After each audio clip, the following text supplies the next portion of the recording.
Hello বন্ধুরা, কেমন আছো তোমরা সবাই? আশা করি খুব ভালো আছো। আমিও ভালো আছি। আবার চলে এসেছি একটা নতুন রেসিপি নিয়ে তোমাদের কাছে। হাতে মাখা ট্যাংরা। এই ছোট ছোট ট্যাংরা মাছগুলো আনলে পরে এইভাবে রান্না করলে আমার বাড়িতে সবাই খুব ভালো খায়। তা আমি বললাম ঠিক আছে, আজকে এই রেসিপিটা আমি তোমাদের সঙ্গেও শেয়ার করি।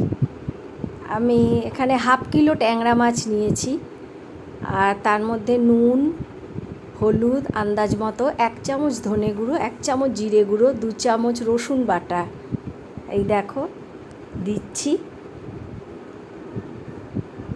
1/2 কিলো মাছ আন্দাজে আমি তোমাদেরকে মাপগুলো বললাম।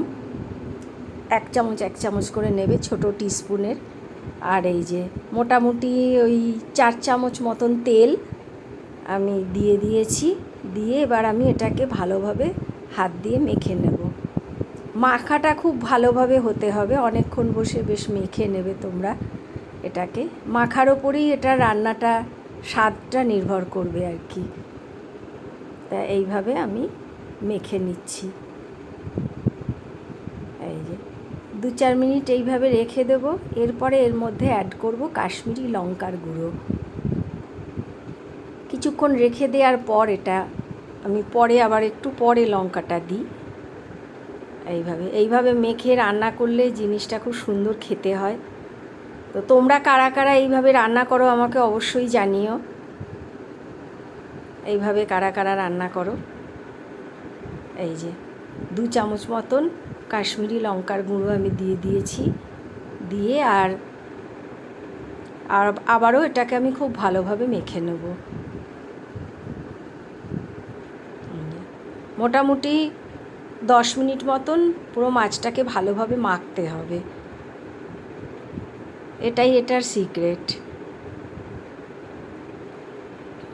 সুন্দর করে মেখে নেবে। মেখে এবারে অন্তত হাতে সময় কম থাকলে অন্তত 1 ঘন্টা মেখে এটা রাখতেই হবে।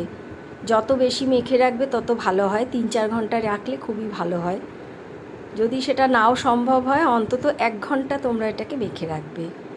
এরপর এই যে প্যানেতে তেল দিয়ে দিয়েছি, এই ধরো 3-4 চামচ মতন, খুব তেল লাগে না। তার মধ্যে এবারে পেঁয়াজ কুচোটা ছেড়ে দিলাম। বড় বড় 2টো পেঁয়াজ দিয়েছি, পেঁয়াজটা একটু বেশি লাগে।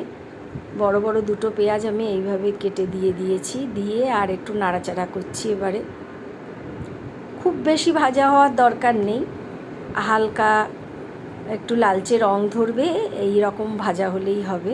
যে তোমাদেরকে আমি কতটা দেখাতে পারছি জানি না, যতটা পারছি দেখানোর চেষ্টা করছি। তো এইভাবে এই যে এই অবস্থাতে মাছগুলো ছেড়ে দিতে হবে। ওই মাখা মাছগুলো সমস্ত আমি এর মধ্যে ছেড়ে দিচ্ছি। যত মশলা টশলা আছে সব একদম কাচিয়ে ওর মধ্যে দিয়ে দেবো। দিয়ে একটু নাড়াচাড়া করব। এই যে এইবারে ওই বাটিটা ধুয়ে একটা আন্দাজ মতন জল দিয়ে দেবো। এই যে মোটামুটি একটা আন্দাজ মতো জল দিয়ে দেব। দিয়ে আর এবার এটা ঢাকা দিয়ে গ্যাসটা লো মিডিয়ামে রেখে এবার এটাকে হতে দেব।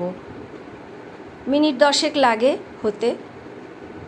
এই যে মাঝখানে আমি একবার খুলে একটু কাঁচা লঙ্কা চিড়ে চিড়ে দিয়ে দিয়েছি। যে যেমন ঝাল খাবে তোমরা তেমন দিও। তোমরা কারা কারা এইভাবে রান্না করো আমাকে অবশ্যই জানিও। আর আমার এই রেসিপিটা ভালো লাগলে please please like, share and subscribe করে দিও। আর যদি আমার রেসিপি দেখে রান্না করো তো খেয়ে তোমাদের কেমন লাগলো অবশ্যই জানিও। এই যে 10 মিনিট পরে এটা এইরকম অবস্থায় এসেছে, এটা তেল ছেড়ে দিয়েছে। জিনিসটা বেশ শুকনো শুকনো হয়ে গেছে। এটা একটু শুকনোই হবে, এটা ঝোল রাখলে ভালো লাগবে না। এই যে এইরকম বেশ তেল বেরিয়ে আসবে, গা মাখা হয়ে যাবে। তোমরা দেখলেই বুঝতে পারবে জিনিসটা। খুব সুন্দর একটা গন্ধ বেরিয়েছে। তো এই পর্যায়ে আমি দিয়ে দেব ফ্রেশ ধনেপাতা। দিয়ে আর গ্যাসটা বন্ধ করে দেব।